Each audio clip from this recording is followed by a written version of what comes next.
A rumor that I heard last fall. A number of people came up to me and said, "So Janine, I hear you're retiring." Let me make it clear, I am not retiring anytime soon. I did go to a FlexCal retirement workshop because it's never too early to start thinking about it. And there were a number of people there. I'm not going to name names. But that's probably how the rumor got started. So all rumors of my retiring are greatly exaggerated. All right, so you'll notice the slide on the front here. What is the slide about? Yeah, a cat getting your tongue, which means, as we know, it doesn't really mean a cat gets your tongue. It means that you don't have something to say or you're tongue-tied. We're going to do something a little different this morning, and this will require a lot of audience participation. We're going to talk a little bit about idioms. I teach intercultural communication, and when I talk about language, we talk about idioms, which students always enjoy. And I usually define them very generally as saying an idiom, as you all know, of course, is a phrase that's literal meaning doesn't mean what we understand it to mean. So there's a cultural kind of understanding as to what that means. And some very common ones, of course, in our language are things like, time flies, it's raining cats and dogs, and the ever popular, someone isn't the sharpest tool in the shed. We all know those because we all understand what those mean. So what I'm going to do is I'm going to show you 5 different idioms from different languages, and I'm going to have you guess what these idioms are about. And in the spirit of audience participation and group work, I've divided up the audience. There's a row of purple tape running about row 5 down. You can kind of see where it is. So everybody in the back is the rear part, and everybody in front of the tape then is, of course, the front part. There's also some purple tape running right about here along the armrests. So if you're on this side, you're on the left side, my left. If you're on this side, you're on the right side. That is a spatial designation, not a political designation. And you'll notice then I've also attached letters so that you know what group you are. So there's an A over here in the back. So you people are all group A. Go ahead and raise your hand, smile, something. There we go, okay. This group here is group B. Go ahead and raise your hand, okay. Group C and group D. Okay, good, we've got it. Okay, now I'm only going to give you about 15 seconds to kind of come up with some guesses. You can talk to the people that are sitting to the left or right of you, so there can be some conversation going on as we do this. All right, so the first idiom is in Arabic, and I've provided subtitles for you. The subtitle is, "I don't have a camel in the caravan." So I'm going to give you 15 seconds to talk and try to figure out what that actually means. I don't have a camel in the caravan.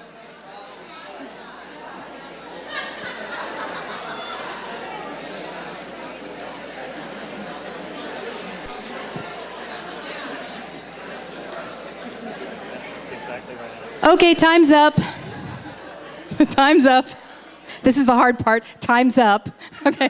All right. Let me go to group A. Let me have like 2 or 3 guesses from, we'll do different people as we do this each time. Give me a guess. Yes. I don't have a stake in this. Okay. Anybody else want to guess? Yeah. I ain't in it. Okay. Group B? Yeah. My minivan is not big enough. Okay. Richard. I don't have any what? Skin in the game.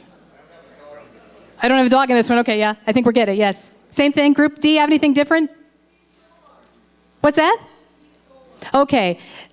You actually have this one correct. Oops, sorry. Let me go back.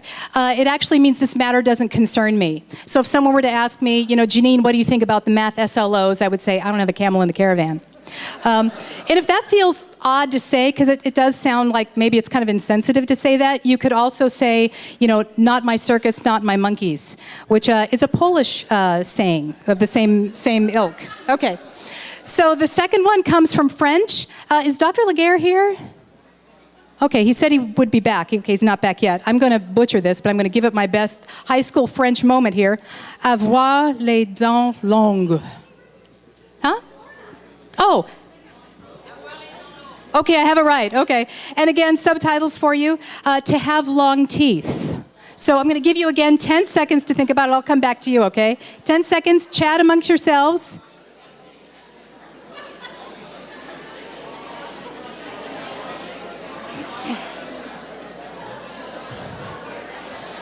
Okay, time's up. Come back to me. All right, let me go to group A again. Yes. It means to have a long reach. Okay, to have a lot of influence, you mean? Okay, good guess. I know that Lorna probably knows the answer. Let me go over here somewhere. Guess? You're older. Ah, interesting. Okay, group over here. Someone else? Yes? What's that? Old age, and there was another answer. That someone's wise. Okay, group in the back. Oh, talking too much. Interesting. Another guess? Defending yourself. Okay. Yes, one last guess. Oh, that's nice. Kind of a dogged persistence, right? No, the actual translation for having long teeth is that you're too ambitious. And that doesn't mean eager. It means that you are, overly ambitious to a point of being inappropriate. All right. So the next one is from Japan. And again, your subtitle there is, Don't Let Your Daughter-in-Law Eat Your Autumn Eggplants. Don't let your daughter-in-law eat your autumn eggplant. So again, think for about 15 seconds. I'll come back to you.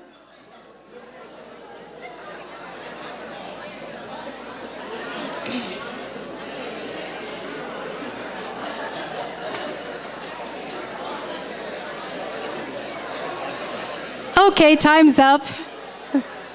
Let me start with group, let's see, it was A, B, C, D. Let me start with group D. I'm going to go backwards this time. So group D, what do you got? Don't let your daughter-in-law rule the roost, okay? Let me have a guess from group C. Ah, don't give your high-value items to low-value people. This says something about Japanese culture, doesn't it? About the daughter-in-law, right? Let me get another guess. Yes. Okay, don't pick ripe fruit from a low tree. Okay. I shudder to think what that really means. Okay, over here. What's that? You choose. Is that your translation? Ah, okay. Can I have one more? Don't let someone act inappropriately. Okay, and group in the back? Yes. Know your place. Ah, interesting. The actual translation for this is don't let yourself be taken advantage of. So don't let your daughter, so if you got to protect your eggplants, I guess that's the thing. All right, this one is from Russia. And again, there's your subtitle. To hang noodles on one's ears. I'll give you 10 seconds, because I know we're running out of time. Go ahead and chat.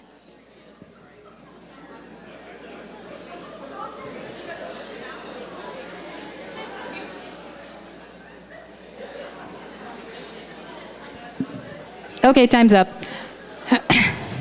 You have some very good guesses, by the way. So let me start with with group B first. Making a fool of yourself, okay? Group C? Wasting your time, okay? Group C? Don't get caught up on gossip. Sabina, what were you going to say? Okay. Yes, hand in the back. What's that? To tell someone a lie, okay? Is that what you said? Am I hearing you? Okay. And then group over here in the back, group A? Someone who hasn't guessed before? Yeah, Margaret.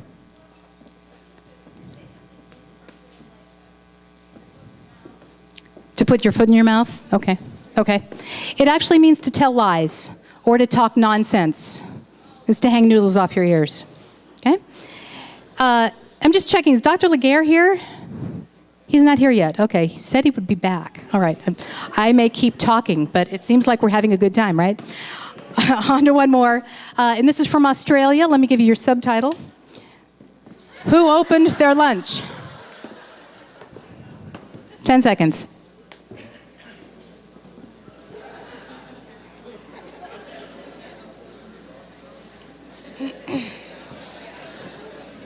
Okay, time's up. Let me start with the guest in the back.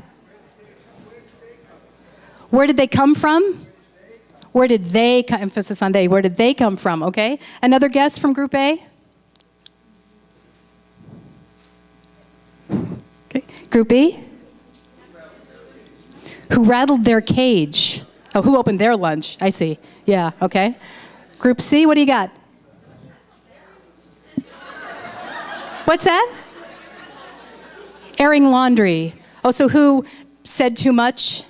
Too much information kind of thing? Okay, good guess. Group in the back? Who farted? Okay. Benji, was that you? This is one I do in class, and the students almost always get it right. It is Australian for who farted. And I just had to say it in front of faculty, staff, and administrators because it's so funny. All right. So, all right. So you've got that one. You've got all the idioms then. Do you hear that? I didn't ask for music. I don't need music up here. I am back. Uh-oh. Janine Whitesell, you remember what you did to me? A boy in Haiti does not shoot anything. We throw rocks. So, I'm back. You wouldn't shoot a girl with glasses, would you? It depends. If you have friends, maybe they can... Wait. I got that covered. Oh, thanks, Are you protecting Renee. her or something, Dr. Moore?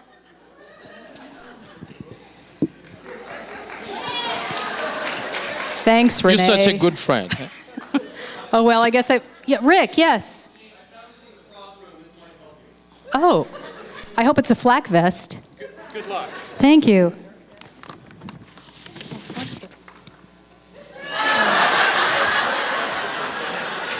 Well, I'm not sure how accurate I am, but I took a little bit of practice, so we're going to see. All right, you ready for me?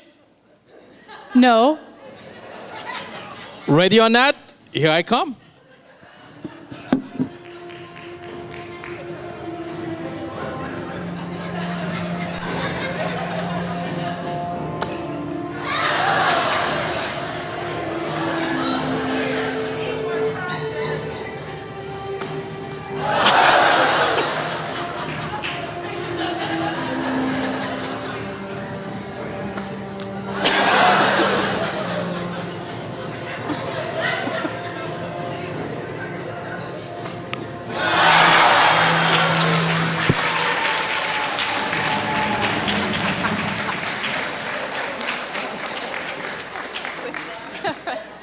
Okay. I'll leave this on. I may need this semester. All right. And that concludes my morning presentation.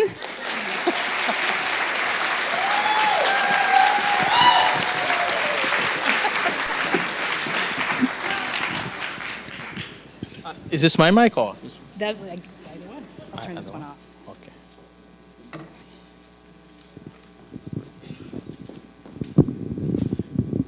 Now I could I could promise you that there will not be any more toy guns or anything on stage anymore at FlexCal, except that you never know what Jenny Whitesell is planning for you. So anyway, thank you, Janine, for giving me the opportunity for revenge, right? Yeah, thank you. So we are very happy to have all of you with us. So Happy New Year to all of you, and welcome to the last of the 2014-15 academic year. I would like to introduce our trustees who are in the audience. We have the president of the board, Trustee A. Moriyoung.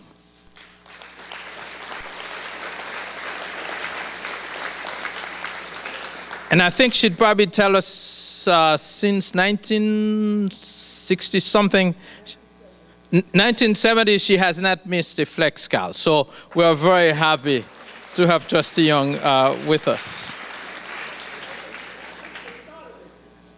Since they started them. 1970, they didn't have FlexCal.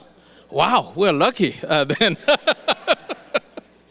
I also want to introduce the Vice President of the Board, Trustee Mike Martin.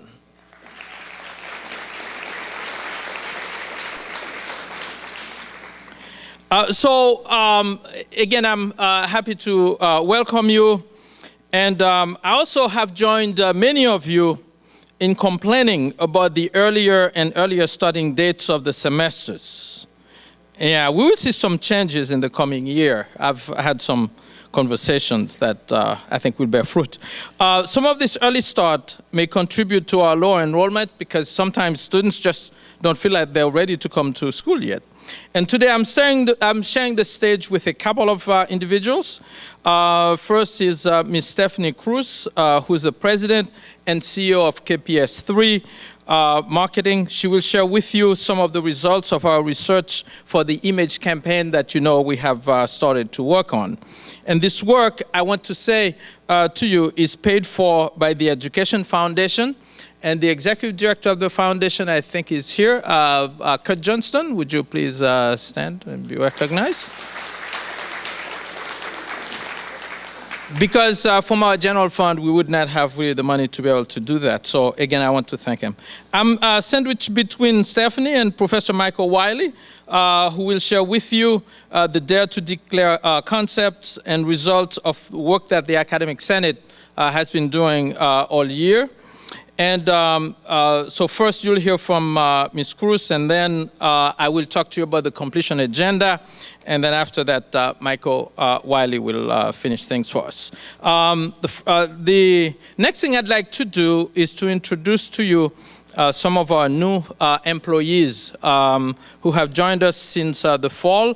We have Adil Ahmed, who is a senior accountant. Adil, are you here anywhere? He's in the back.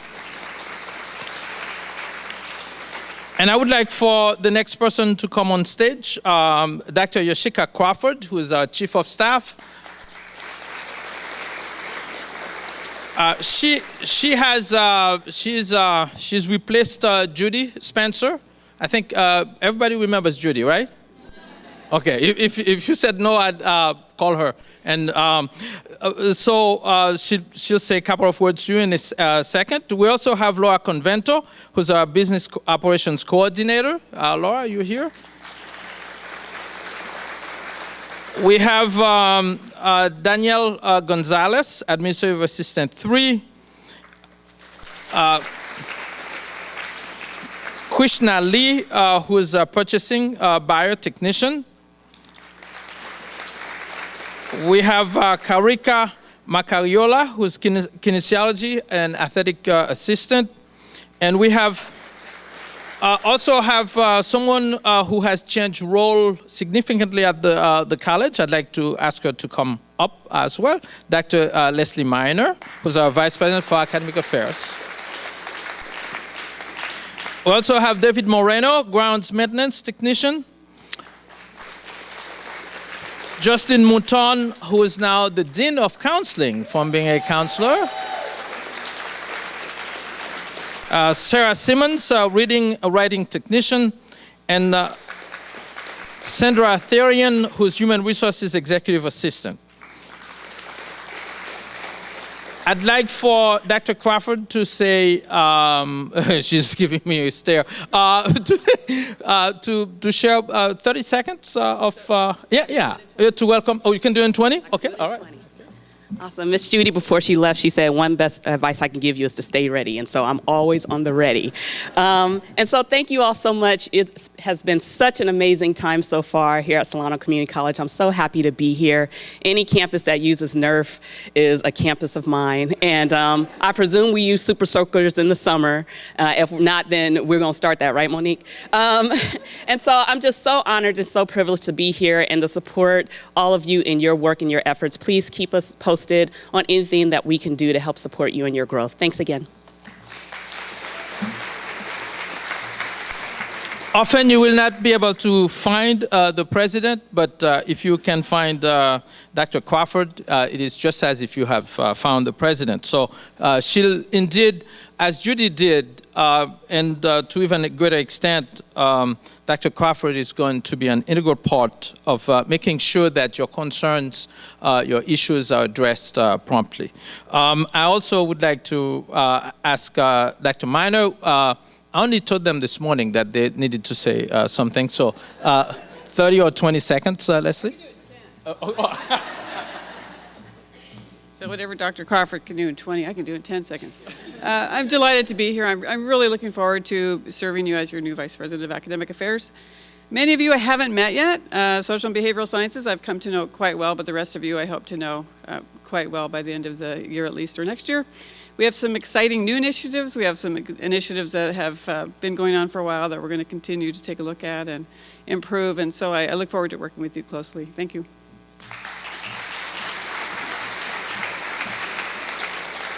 Okay, at this time, I would like to ask Ms. Stephanie Cruz. Stephanie, I think you are here. Rick, are you in the audience? Bullis? Would you stand up? Oh, you're here. Well, Stephanie knows your father, so.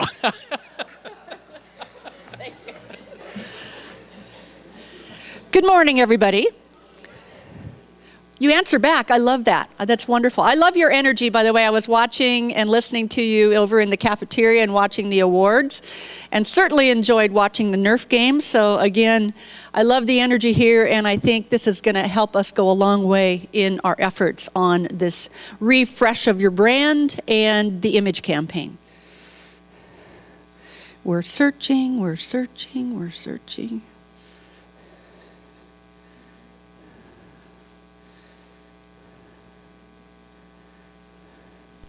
There we are. Okay, great. How many of you have been wondering what is going on with the brand refresh and the image campaign? Great. I like to see the interest. That's going to be very helpful as we implement this. What we have been chosen to do is, within the scope of this project, this initiative that was done via an RFP, we were selected to help with a lot of brand research and refreshing the image and actually doing an image campaign to help people understand better what Solano Community College is all about. First, a little bit about KPS3. We are a full-service agency. We do market research, we do marketing, we do brand development, advertising, public relations, and digital. So we are full service, and I believe that was one of the reasons why we were considered as the selected for this RFP, and we were honored to be able to be our participant in this very important initiative for you. The scope of the project, as I mentioned, we were thrilled when we saw in the RFP that it included a lot of research, because research is what we use in order to make good decisions for branding and marketing. It also included the brand development. How are we going to position you against your competitors? What is your brand promise that you promise to your customers? What are the brand pillars that will allow you to actually implement and drive the brand down into the organization? And of course, messaging. And then the brand image, the look and feel, print, and web design, that's how you appear. And there's a lot of variety of looks and feel on campus right now, and the brand consistency is going to be very important. And I do know how to count. That should be number 4, marketing and channel plan development. I'm going to go into each of these a little bit more. Research, what we're going to do today is go over the research that has taken us several months and incorporated input from several thousand people. We've done secondary research, which is looking at all your data and information, come up with a competitive matrix, and really come up with some highlights that we think we can emphasize for you as we're branding Solano Community College. We've done surveys with prospective students, current students, school counselors, and then many of you participated in the faculty and staff survey. We've done focus groups. The first set was with current students of this college and competing colleges to really talk about their awareness and perceptions of your college and your competitors. And then we just finished 3 focus groups with prospective students, juniors and seniors in surrounding high schools, to see what they think about you and also your competitors, and to run by some messaging and some look and feel options. Phase 2, which we are in the middle of, is basically developing the brand foundation. A brand position is how you are positioned competitively against those that also compete for your customers. So what we've done, as you'll see, is we're coming to a conclusion as to what is your competitive position. Your promise is exactly that. What is it that you are promising to your customers, your students, to really make sure that they are living your brand and achieving what they want to achieve by interacting with you? And then finally, pillars, as I mentioned before, those are our suggestions as to what to do internally, operationally and philosophically, to make sure that you're living your brand. Messaging is just that. It is, how do we communicate this brand to the various audiences? Students, donors, supporters, media, many, many different key constituents that you have, correct? You have a lot of different people that are important to you, including faculty and staff. So what is the messaging that we come up with as a result of the brand? And then finally, look and feel, which is kind of imagery and design. What colors do you use? How does that portray you? Is it warm? Is it contemporary? Everything down to the type fonts and what we use to make sure that your brand is consistent. One thing that we'll be developing for you is something that many clients really long for and appreciate. It's called a brand guidebook. It will help you be consistent in how you portray your brand. I've seen around the campus and on many different materials probably a half a dozen versions of your logo, and many other uses of color and fonts. This brand book is going to codify your brand messaging, how you use your logo, what colors, what imagery, and I know on any campus there's also iconography that we need to incorporate, such as an athletic mascot. So how do we incorporate all that and make sure that when anybody sees anything from Solano Community College, that they recognize it's really from the same institution? So again, this is going to be a nice guide for consistency, and it'll give everybody a handbook as to how to talk about your brand. Photography and design, you'll see in this presentation some very pretty shots that incorporated students and faculty that we were able to get in the fall when the campus was really colorful and very pretty. And we have another photo shoot that we're going to be doing in January. Collateral design, which means how are we going to apply the look and feel to some key items that you need, such as prospective student materials, and then also website design templates. We'll be designing templates for implementation by the internal team. And then the marketing and what we call the channel plan. How are you going to implement this? We're not just going to say, here's your brand and have fun with it. We actually are going to develop a plan as to how to implement this within your budget, including media, public relations, social, outreach, media, community relations. So there's many different ways to actually implement this brand, both internally and externally. Where we are now, the research is complete, and I'm going to go over that in a little bit more detail. The brand promise positioning pillars have been presented, and they are in progress. The brand look and feel options have been presented initially to your team, and they were tested in student and prospective student focus groups, so those are yet to be finalized, but we've got some good feedback from your prospective students, and the photo shoots, as I mentioned, are 50% complete. The design of all of the additional materials that we're tasked to do will happen once that look and feel is finalized. And the marketing and channel plan research has already begun. We've already started to look at different options in terms of how to get your new brand message out. So I'm going to try to go over in just a few minutes a lot of different research that we have been able to complete in just a few months. And we've talked to many of your key constituents, including yourselves, in terms of how do we make sure that we get the right brand position on paper. It's important to do it from research, not just what somebody's individual opinion is or somebody's preference. So this is a research-based brand program. So a couple of interesting things in terms of our secondary research that we've discovered. You are competitive with other schools in transfers to the UC system, and you lead in transfer to the CSU system. So I think that's something to be proud of, and it's very good. And that, as you'll see, is very important to your students and prospective students. We looked at some of your competitors. Napa Valley benefits from Napa, the city, its brand as a pretty affluent area. So it does, when you ask students about Napa Valley, they talk about, oh, it's a beautiful campus, and it's so pretty, and it's new, and it really does benefit from the brand of the city as a whole.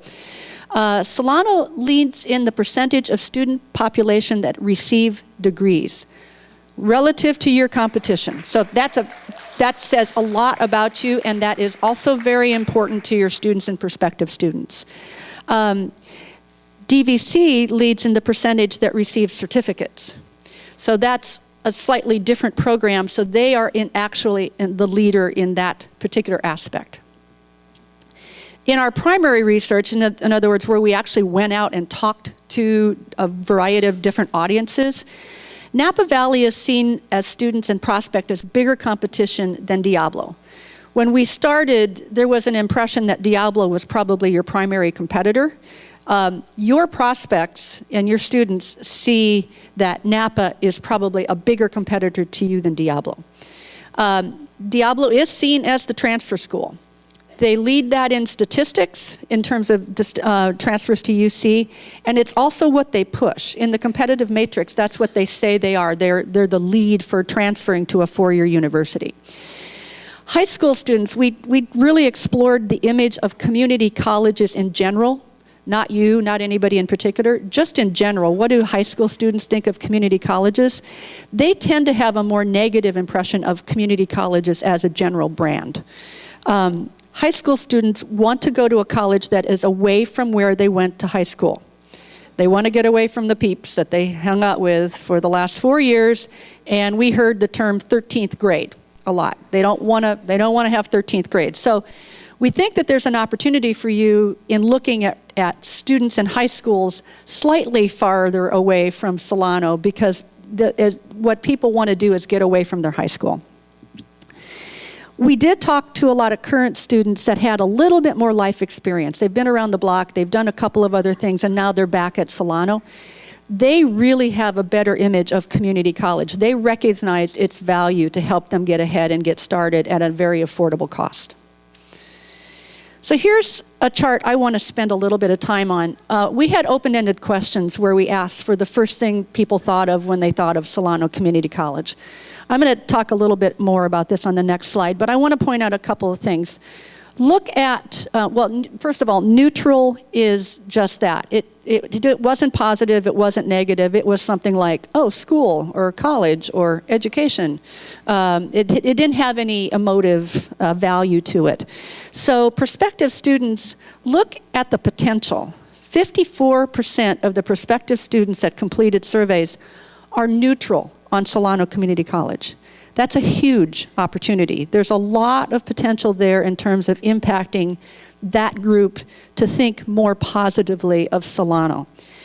Something you need to be very proud of is look at the positive ratio on current students.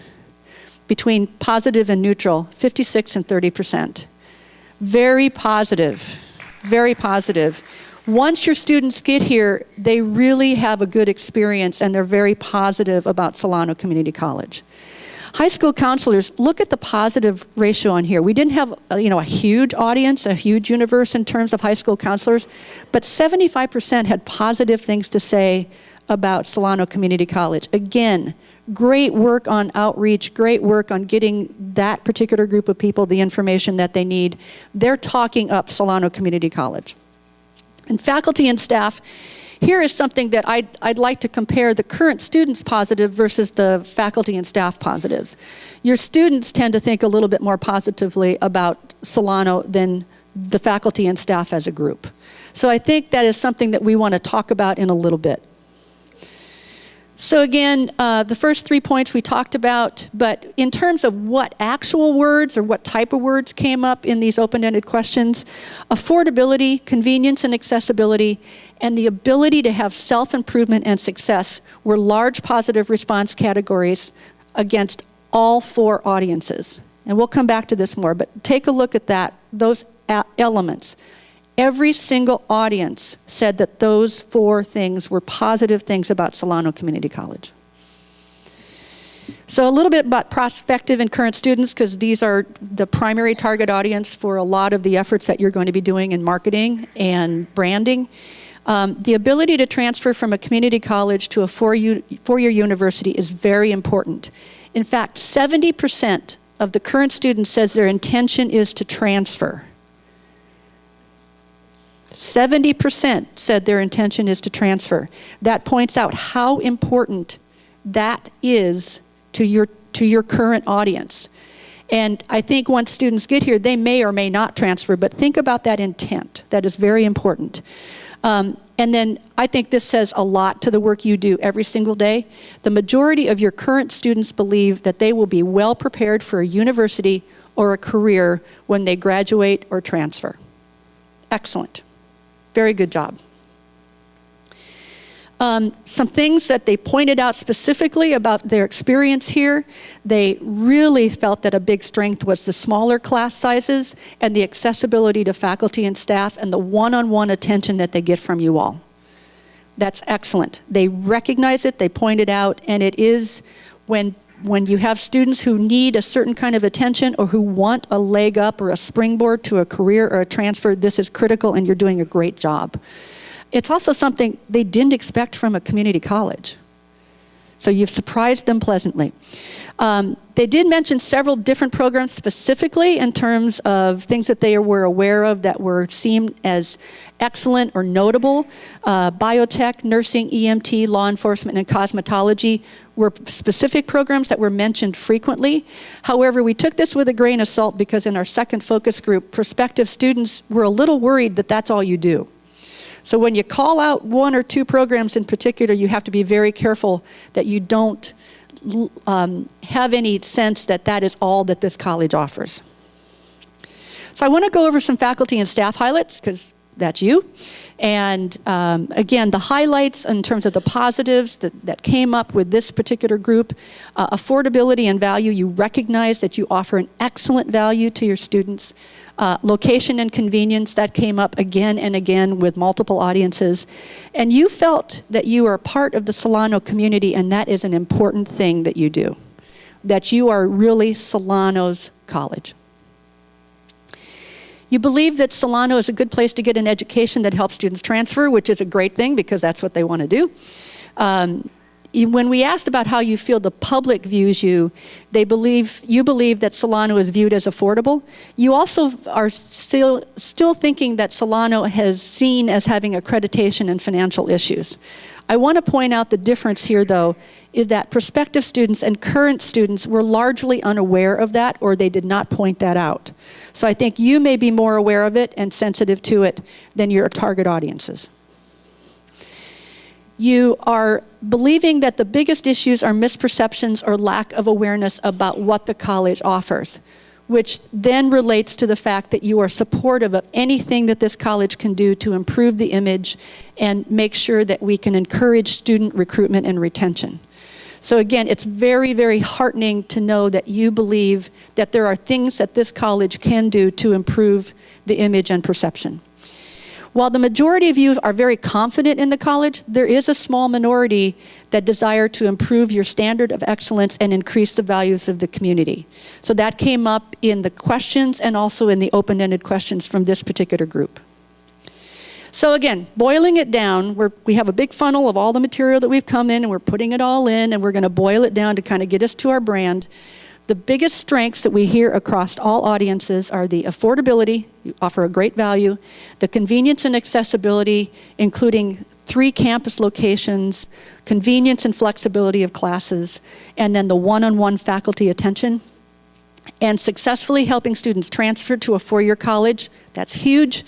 And you help students succeed in a viable career. That came up loud and clear in students and prospective students. You are viewed as a college that is a springboard to someplace that they can get a good job or start their career. So where does this lead us? We have all this great research, and we've started to connect the dots, and that is what we are now at the stage of producing an internal document about what is your brand. So what is the brand promise? What is it that when you talk to students or prospective students, what is it that you're promising them? What is it that you're offering that they can believe based on what their already belief system is, and that we can grow and expand a little bit through some branding efforts? Your promise should include these tenets. Our purpose is to help each and every student achieve their full potential. We value education that is accessible and which pushes students far beyond the classroom. We are known as a springboard, a jumping off point, an opportunity for every student to reach new heights and improve their lives. We see a future where every graduate realizes his or her own true potential thanks to the skills, academic rigor, and the education we provide. In other words, we promise to move you forward. And you are doing a very good job and are serious about this brand promise. You already are, and we have some suggestions on how to make it even more ingrained. So, given that, this is not a tagline, it's not a headline, it's not meant to be sexy, it's not meant to be on an ad. This is an internal brand positioning statement. Solano Community College provides affordable, high-quality education and career training programs for students, and here's the crux, who are ready to take the next step in their lives.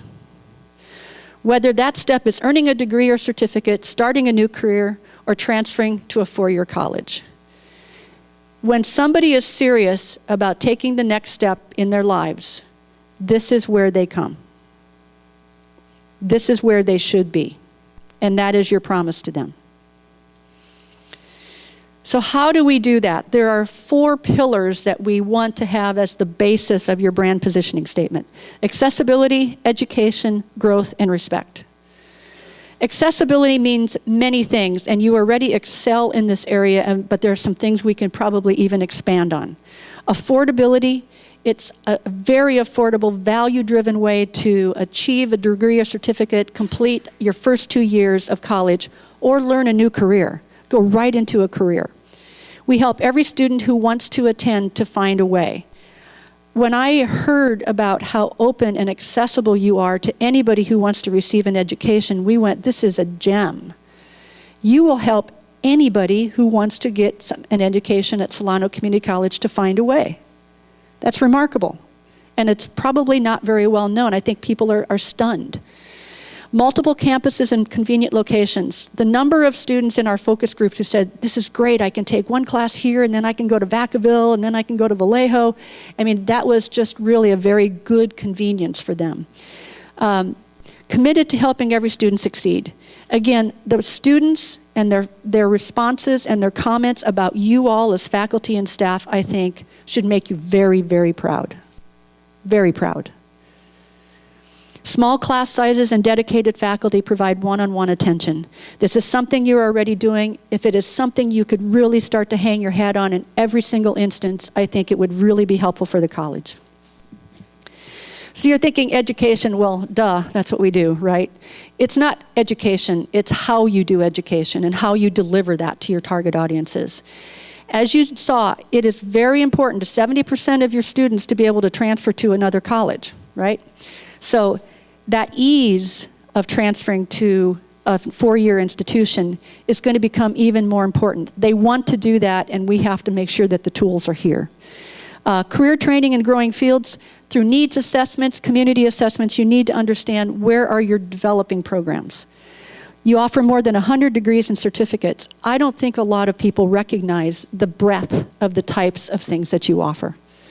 A high percentage of students receiving degrees, again, this is something that we found in our research that you should hang your hat on. This is something to be very, very proud of. And then science, health, career programs are among the best in the States. This is something that the students recognize, and it's also in the data. Growth, 2 areas, growth in our students. We want to make sure that our students leave prepared for the next step in life. Again, moving them forward. We help them improve themselves in their lives through higher education, help them realize their potential, and you've created the Solano Community College Educational Foundation, which is able to actually help students who are underserved and cannot do that on their own. That, again, is a very notable thing that you've done in order to help even more students succeed.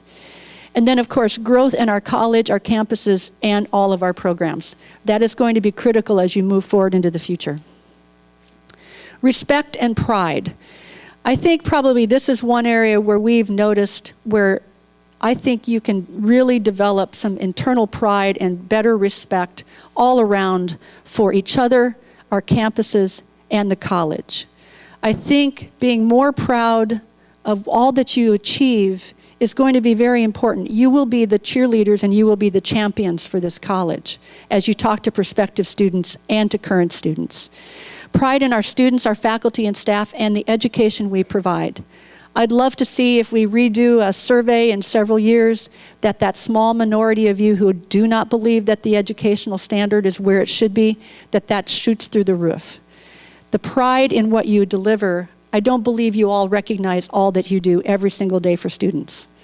And then pride and support for our athletic programs. This is something that's very important to students, and we heard it loud and clear from you. So recommendations for brand implementation. A few recommendations. Continue to improve transfer tools and communicate this to prospective students. This is very important to them. You're doing a great job, but it's even more important to tell people what you're doing. Ensure professionalism in all operations. Everything that you do, your students are expecting you to propel them forward to the next stage of their life, and they're serious about it, and they want you to be serious about it as well. Capitalize upon the current athletic programs and all of their great successes in order to increase school pride. I think that is often a rallying point on campuses, and it can be a rallying point for this college. All should demonstrate respect for and pride in Solano, and we think it's going to be important for there to be an internal branding initiative to help increase engagement, pride, and support before we start to do anything externally. We want to make sure that you feel very proud of what the image of this college is and how it's going to be portrayed. In closing, creating a new brand or a new image is not the job of a marketing agency. It's not the job of just one or two people on campus or within an organization. It has to be institutional. It has to be across all facets of the organization. I've seen so much work and plans and strategy delivered to clients and then not be able to implement because of something that just got in the way as an obstacle. What I'm asking you to do is, as we proceed, is to be part of it, to champion it, and don't let it sit on a shelf. We see a future where every student realizes their true potential, thanks to Solano Community College. Thank you. Awarded $1 million to statewide Umoja. Okay. And those funds will be used to have district coordinators or district directors, I think it is. We're going to have transfer people. Some of the funds will funnel down to the programs that are already existing. But anyway, there is some money, and so the Chancellor's Office has always been very supportive, but this year they came with a check to our conference, and so that was really a very exciting conference. And so those are some of the members of the team. We now are working with, and one of the new positions is for transfer agreements and to facilitate transfer to UC and CSU. Every UC in the California system was represented at the statewide Umoja conference this year, and they were led by our own UC Davis. Initially, people had told us that they couldn't make it or whatever, and UC Davis showed up, and I guess they called everybody in the neighborhood, but you know, everybody is interested in our students transferring to them. We also now have an agreement with, I think it's 12 historically black colleges and universities. And so now, even though it is through Umoja, all students who want to attend what we call a HBCU, which is historically black college and university, which differs from a predominantly black institution in that historically black institutions are those that were started after the Civil War to educate African Americans when they were not allowed to go to your traditional schools, which we call TWIs, traditionally white institutions. But now there are historically black colleges that are now predominantly white. And so West Virginia State University would be one of them. The veterinary program at Tuskegee University is another one of them, and some of the medical schools also. So they have always allowed anybody to come, and now everybody is recognizing the value of historically black colleges and universities. And so we want to get that word out to our colleagues also, so that they will know the success rate that those schools have in terms of up until lately, most people, the majority of people who were African American who earned law degrees and medical degrees and doctorate degrees, they started at an HBCU. So for years, they have been educating the best. And when you even look at our political system within the Black community, they have acknowledged that President Barack Obama is the first person that didn't come from Morehouse or one of these HBCUs. Jesse Jackson, whether you like him or not, all the others, Andrew Young, there's a whole long list of them. But anyway, they started at an HBCU. And part of the issue is that a lot of people who are in politics, they get their start in student government. And so a lot of times they're able to develop those skills when they go to a school where they're able to have leadership opportunities. And so I already mentioned the support from the Chancellor's Office. So Umoja, in the beginning, there was an idea. I started the Umoja Learning Community here at Solano College with Dr. Tolliver, who is now retired, sort of. And then I think it was Dr. Tucker and Aaron Vines went to a conference and found out that statewide people were getting together to start an Umoja program, and that was where Jocelyn came in as the first coordinator of Umoja. The idea was, of course, education, but the program here at Solano is educated, alive, and free. So there are three things that we want to do with our students. We want to educate our students. Of course, we're educators. We want to educate, and we want to educate anybody who comes, okay? And I always like to emphasize that if we are educators, then we need to figure out how to educate. Even if people are not receiving the information in the way that we're delivering it, that we think that everybody ought to be able to get it because this person over here was able to get it, but this person over there wasn't, okay? But educating whoever comes, and that's our philosophy. I've been in some meetings, some of you have been in the meetings with me, and sometimes I feel that our goals are too shallow. When we talk about increasing success rates by 5%, 10%, I know some of you have been in meetings with me where I have a problem with that. I think we need to aim for 100%. Okay, and if we fall a little short, that's okay. But I'm not really willing to write anybody off. Okay, I think that all of our students are capable of success. The type of success and where they're going to have that success, that's part of our challenge as educators, all right? So we want to educate whoever comes. We want to keep them alive. If you read a newspaper or if you have watched TV, then you know that especially African-American males are dying all over the place. All right. Every semester, one of the challenges that we have is keeping our students alive. And so we have a lawyer, a judge, somebody come every semester and tell our students what to do when they're stopped by the police and how to keep from getting stopped by the police. Simple stuff. If your car's not registered and you don't have insurance, don't drive. Sometimes it's not rocket science, but again, who is it that you're speaking to? Who are you getting your information from? And are they giving you good information? All right.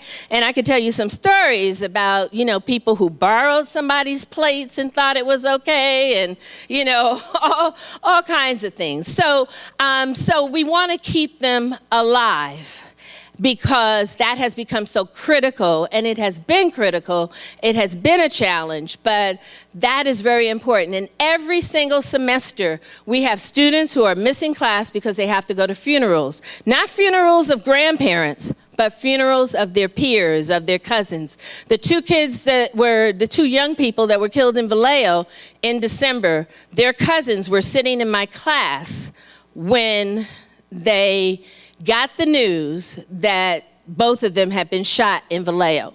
And so because we're Umoja, we're very intrusive. So we don't let people just get up and walk out of class. If somebody's getting up and walking out of class, then I'm up in your face. Where are you going? What are you doing? What's going on? Just got this text. My cousins were shot. They didn't know that they were dead at that point in time. So because we do have social work support, we immediately called somebody over to talk to them. They were on the bus, things like that. I had another student who sent me a note as she got up. She said, please don't drop me, just received a message that my brother was killed in Fairfield. And that was one of the Fairfield killings about maybe 18 months ago, 2 years ago. And she was sitting in my peace and nonviolence class. All right? So we don't take keeping students alive lightly. That's a major thing for us. And keeping them free. And free would be from incarceration, free from relationships, because some of us are in relationships that aren't good for us, okay? And so we want to help and give them resources and tools that keep them free from relationships, that keep them from being their best. We want to keep them free from disease that will... that can change the course of their life in a negative way. And so free, we look at in the broader sense of the word free, not just free from incarceration, although that is important, but we want to keep them free from anything that keeps them from achieving their goals and becoming productive, contributing members of our society. So in the beginning, we looked at having a culturally supportive environment, culturally relevant pedagogy, traditional teaching, as well as non-traditional teaching. And the thing that if you go to an Umoja conference, and I hope some of you will, that comes over and over again, is looking at the power of love. When students know that you really care about them, you can give them an F and they come back. How many of you have had that experience? I know more than I, because they know that we care. It's just, it's not that you can't do it. It's just that you made some good progress. We didn't quite get there this time, but if you come back, we're gonna do it. All right. We had, and all of our students last year in English, we had 100% persistence rate because the students who failed English in the fall came back in the spring and passed, and that gave us 100%. But the fact that they came back, that is, that's the issue. And so we don't want to kill the spirit. And that's one of the things that I think is very critical, is to not make people feel like they're a stupid individual because they can't figure this out, but to let them know that that they have potential. And when they know that you truly care, and I think that everybody who's worked with Umoja will agree with me that our students tell us more than we really want to know. It's like, why are you telling me this? We had one come into the meeting the other day, just blasted. But anyway, they feel very connected to us. Like, he was walking past, it was like it was a family reunion, and he came in. I said, okay, we can talk about this privately. It's okay, we're in a meeting. And so, but they feel very comfortable, and we love that. And so, so one of the things that we do is intrusive counseling would be asking them what exactly is going on. We utilize embedded tutors, instructional assistants, and also the Umoja Village. The Umoja offers opportunities for cultural enrichment, social enrichment, guest lectures, and our guest lectures run a wide range, and I think some of you have also been guest lecturers for Umoja. And if you have a story that you think would be stimulating for our Umoja students, and I think all stories are, we all have stories, and if we want to share them, that it can really encourage. Dwight Calloway, who I don't see him here right now, but he volunteered to come and share with our students, and it was a really good experience for our students to hear from the director of facilities and to hear his journey. Shamila Johnson has shared her journey. It's like, people don't get where they are because it's easy, and I share my story all the time, which most of you know, I was a high school dropout and all that kind of stuff, and, got a doctorate degree. Nobody cares about the dropout anymore. But, for them just to know that I'm not, different. Everybody has a story.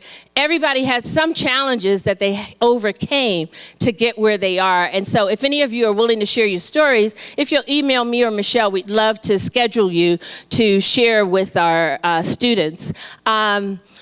We have had, and also academic success we celebrate every semester. This semester we did it with our Kwanzaa, and Dean Minor was able to join us for a little while. And so we give our students certificates every semester.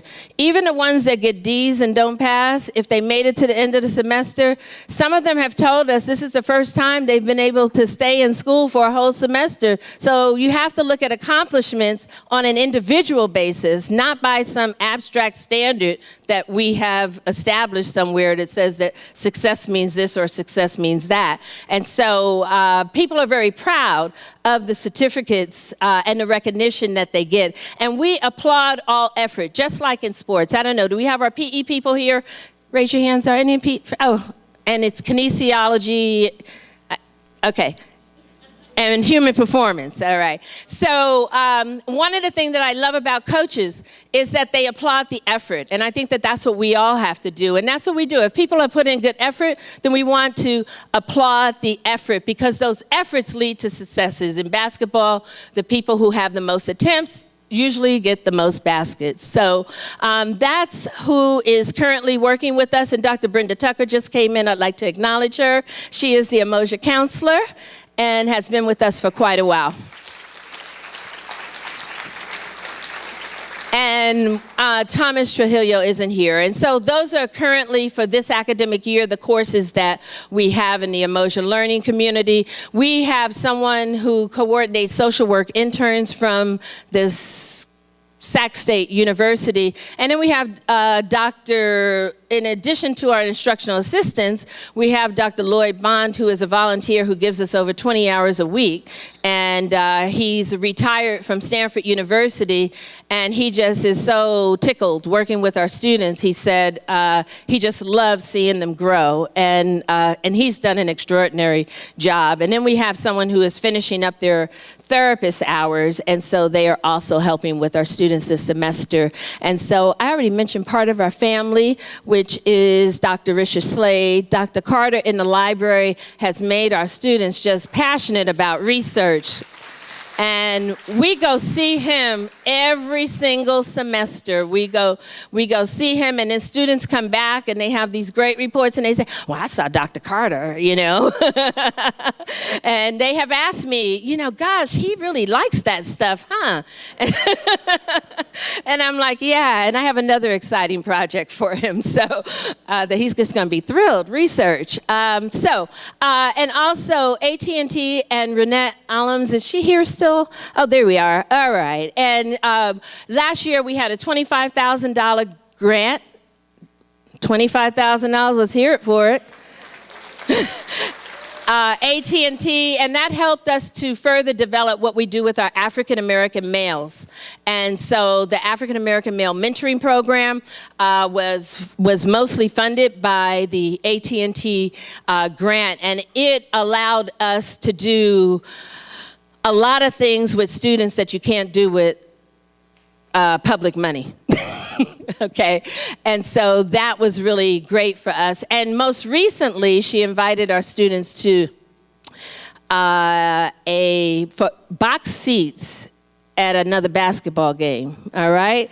And so we found, I think we sent 10 or 12 people, and Thomas volunteered to take that one. And they had a great time, and she just reported to me that everybody was well behaved, which we knew they would. They're Solano College. So we also like to do a special thanks to the godfather of our program, which is Dr. Laguerre. We had a program, kind of like statewide Umoja. We had a program, but no money prior to his arrival. And so he is the godfather, remains the godfather of Umoja. Professor Marcy McDaniel, let's give Dr. Laguerre a little shout. Professor Marcy McDaniels, we would not have been able to grow in the way that we've grown without her saying, okay, as long as you schedule it, you can use the transfer center, and please clean it up. And we've been trying to clean it up and supply anything. I said, if Marcy asks for it, give it to her, because we need her space, okay? And so, so we do a lot of our work in the transfer center when it's not being used as a transfer center. Also, Professor Candace Rowe has helped us in coordinating where we also use part of the DSP area, and I've already mentioned, I think everybody, Melissa Reeve, and Basic Skills has been a great support. So shout out to Melissa Reeve and the Basic Skills team. And then we have the administrative assistants that we work most closely with outside of Umoja, which is Judy Burtonshaw and Janet Leary. So I don't know if Janet's here. Yeah, she is. Thank you. Another special thanks. This was the first year that we were able to include math in the cohort classes for Umoja. We've been trying to do math for many years, but prior to Dr. Yu, we haven't been able to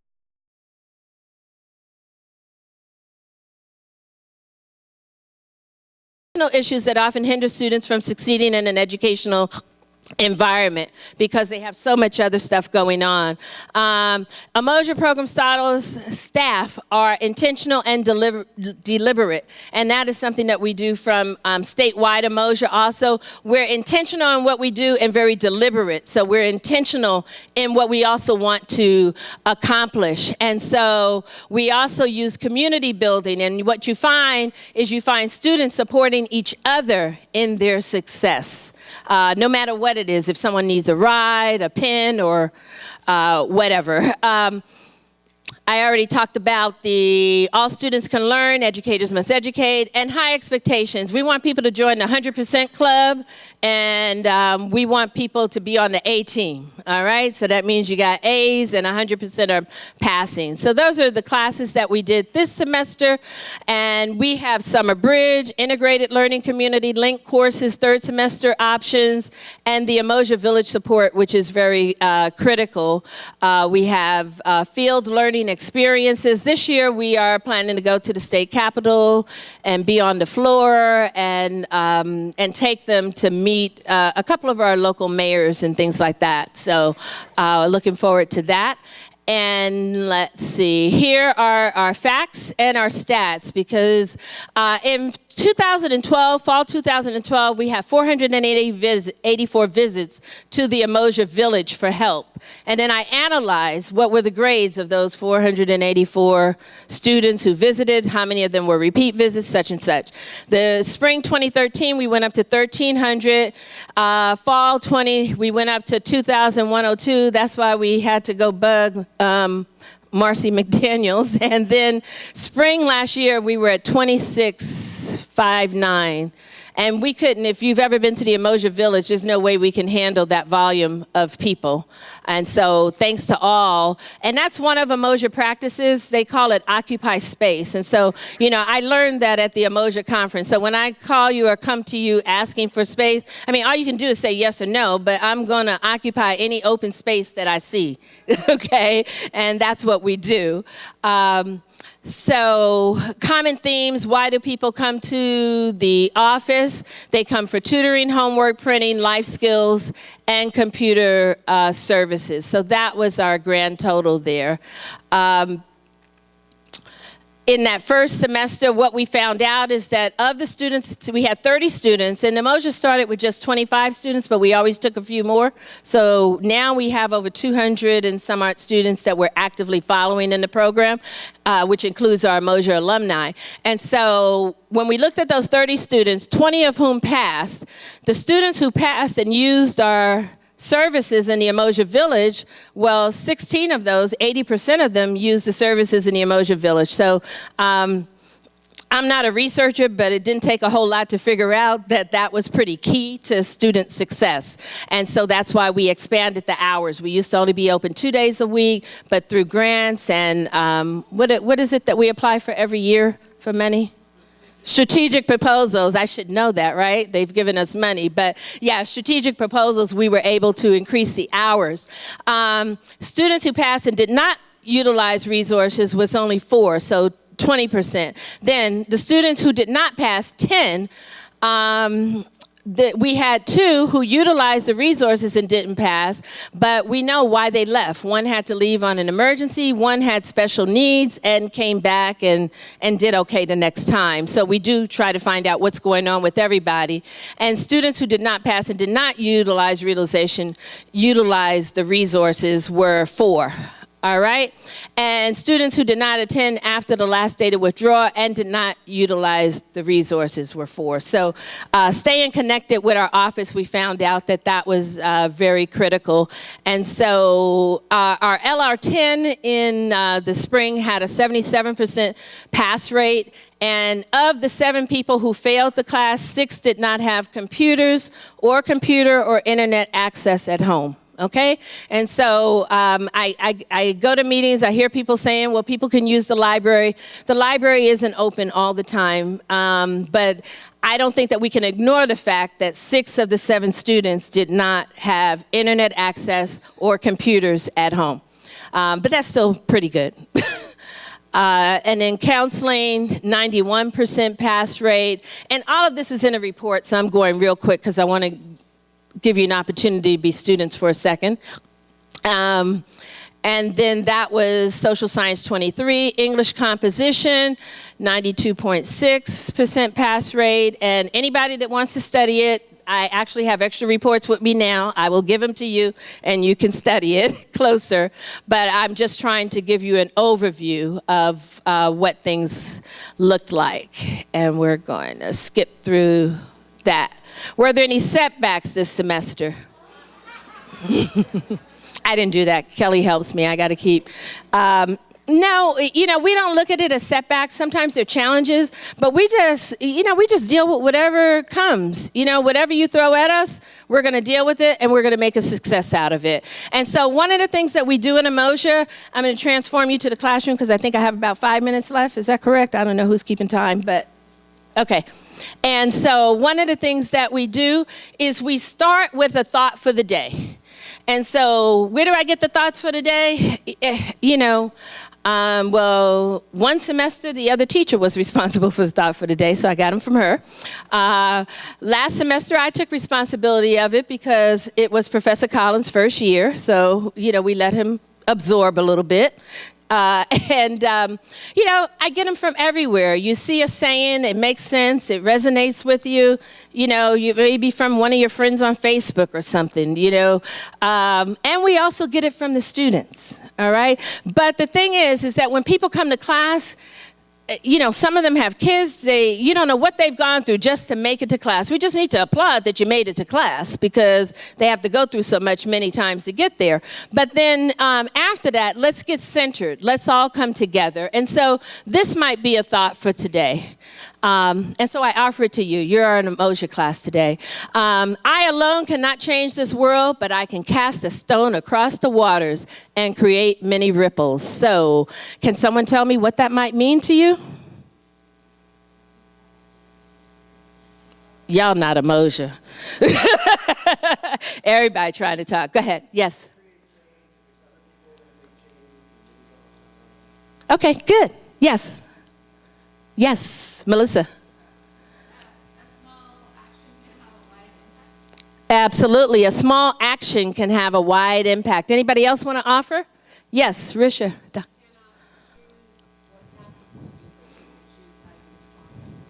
You cannot choose what happens to you, but you can choose how you respond to it. Great.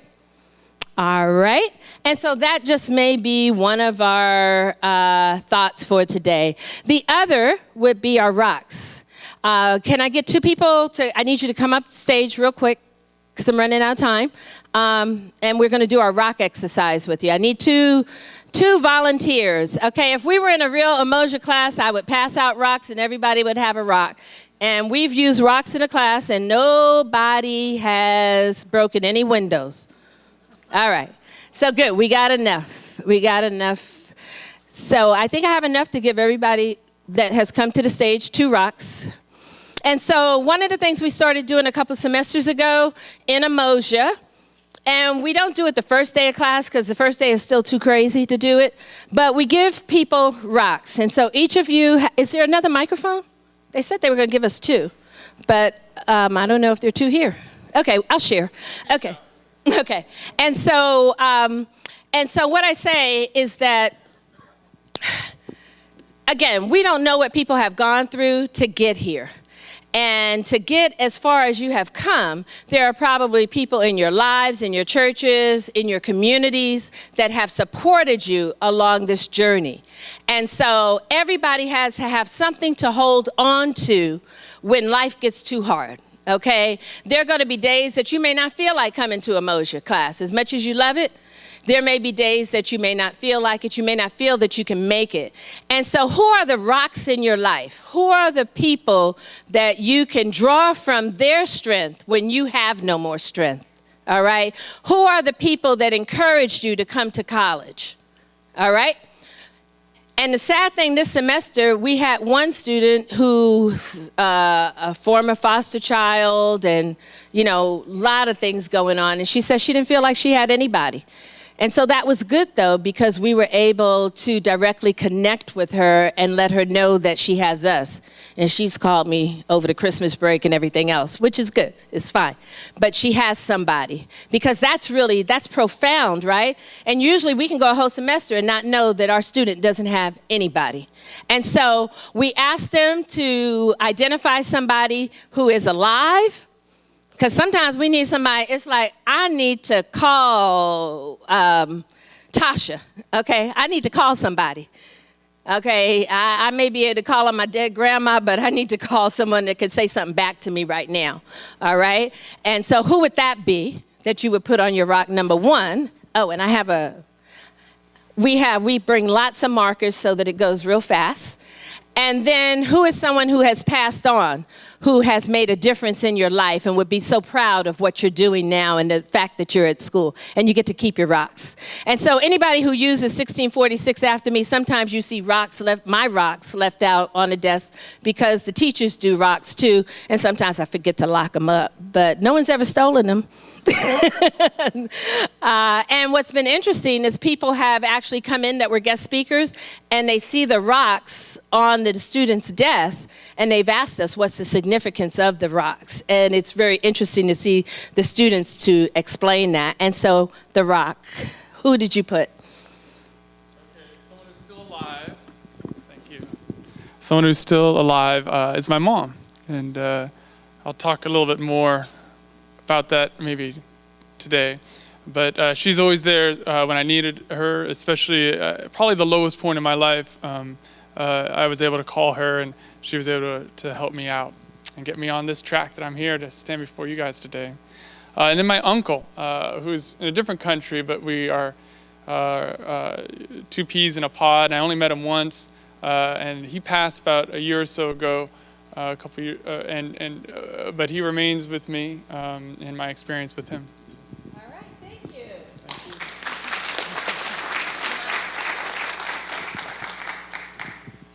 you. Those who support me, as Dr.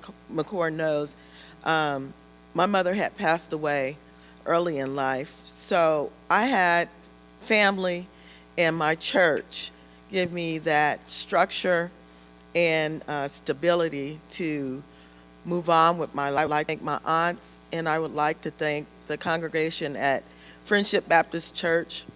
I still have some of the congregation still calling me and wanting to know how I'm doing and what I'm doing in my life. So I thank those people. And the person that's not here with me now is my mother. My mother would be very proud of what I have accomplished thus far in my life.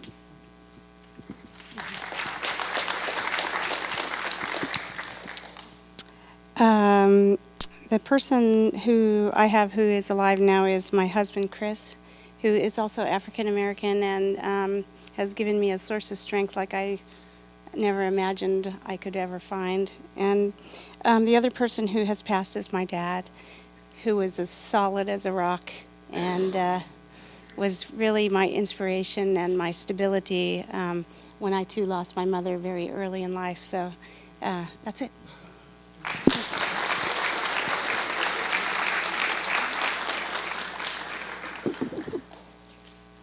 Thank you. Thank you all. You get to keep your rocks. And our students keep their rocks and they bring them with them every day and they put them on their desk as a reminder that they're not here alone, that, you know, someone paved the way, someone is there supporting them, someone is there cheering them on. And again, we bring our rocks. I bring my rocks. I put my rocks up and I have to leave them at school because I'll forget them. So I leave them here, but we bring them every day. And so that's another part that of our practice that's very important to us. And so the last thing we do, which kind of I think it threw Professor Collins for a loop, is that, tests are very stressful. Well, we did our own study in Umoja, and we found out that when our students listened to music before their exams, that they did better. Okay, now some of you that do research, you might say your research shows differently, but if you come to Umoja, the Umoja research shows that if they listen to an upbeat song of their choice prior to the test, then they do better. They actually did better than on the take-home exam. Okay, so now guess what we do before every test in Umoja? We do a positive song, and we try not to play it real loud so that the people in the next room don't complain about us. But if they do, we're respectful. And sometimes it's Ain't No Stopping Us Now. That's an old one, so I'll tell you about that one. And sometimes it's, I'll give you the one for this year in just a minute. But that just kind of lightens things up a little bit. So we'll play that at the end. Is it not moving for me? I just want to move the PowerPoint. Oh, there we go. Okay. So our goals are to increase the success rate 100%. And we're getting there. And so we're hoping to have a 100% year. Includes the counseling hours for the Umoja counselor. Secure private funding to meet the unaddressed needs of students. Our students are hungry. That's another thing. We have Pizza Fridays, but they're funded by the Umoja staff. And our students show up for Pizza Fridays. And we also do Second Saturdays. So Second Saturdays, students can come here to the college and they can get tutoring assistance. This year, one of the things I was going to talk to Dr. Laguerre about, because he and I are on another committee where we've been trying to tutor K through 12 students, right? So maybe our students can come and bring their kids, and we'll have tutoring for everybody on Saturday. We'll have Saturday school. But we're expanding this semester. Second Saturdays is now going to be every Saturday. We also do genealogy on Saturdays. Some of you may have read your $oil, where find your roots, figure out where you're from. And so anyway, we need money to pay for the stuff that we can't pay for with state funds. We'd like to fully institutionalize the program with adequate funding to maintain and increase services to students. With all the talk about student success, we have to maintain the programs that have proven that they can be successful. We want to, one of the other things that I've shared with my immediate supervisor, Dr. Lewis, is I have actually written a new position. It's called the Academic Success Coach position, and hopefully it'll make its way around. But I think that that's part of what our students need. You know, we have the social workers, the interns, you know, a coach, someone to just say, yeah, you can do it. Come on, let's do it. And it's an interesting position, I think, and I'll be looking forward to getting some feedback, which I know we're not hesitant for feedback around here. So. And we want to increase our student success, increase the number of students served, and increase our program space. And I think I'm going to skip all the rest of this. And there were our graduates from last year. Those are our Trailblazers graduates. And the Trailblazers is a program that was funded by AT&T. And those were our 5 Trailblazer graduates who either transferred or went into the job force. Some of them are still here taking a couple of classes. This is a typical busy day at the Transfer Center.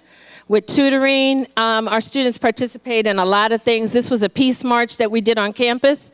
That was the theater when Dr. Vines was still here. We raised money for water in Haiti.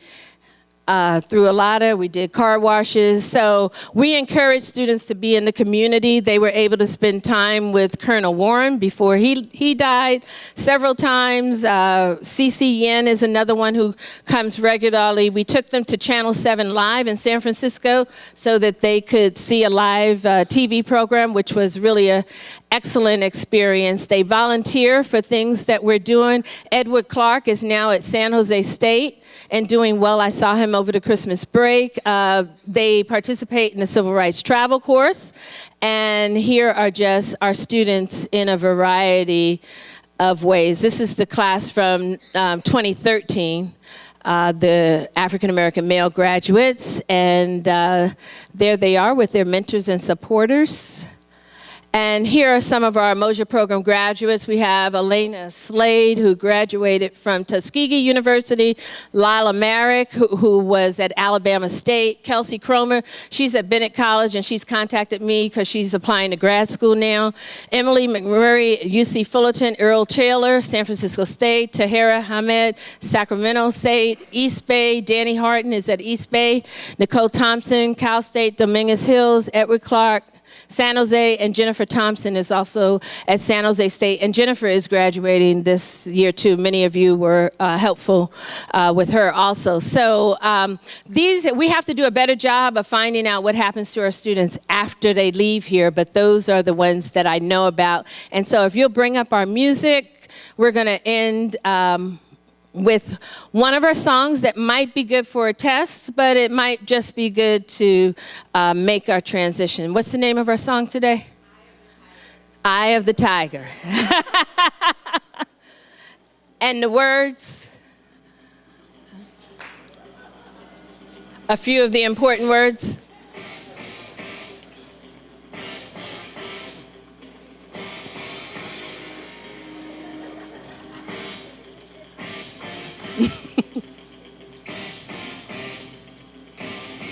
So about this time, our students just get up and start moving. So you can, I don't dance, but you can move if you need to.